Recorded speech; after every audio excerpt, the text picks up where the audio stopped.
Hello everyone, I hope you all are doing great. In this video, we are going to see a simple technique that if you want to change the default country in X or Twitter, how can we do that? So right now on the left hand side, you can see this all options, including the home, explore, notifications. You need to go right at the bottom where it says more and click on settings and privacy. And now on the right hand side, you can select the account information.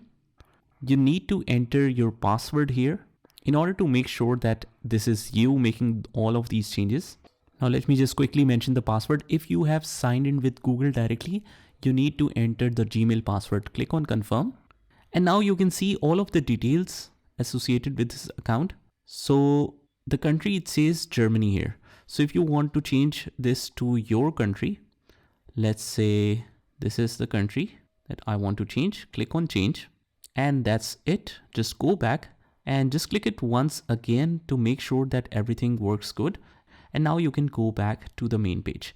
So that's pretty much it, guys. This is how you can change the country in the X account. I hope you found this video helpful, and if you did, hit the like button, subscribe to our channel and turn on the notification bell so that you can get notified of all the future videos. This is Saad signing off from today's video. Take care.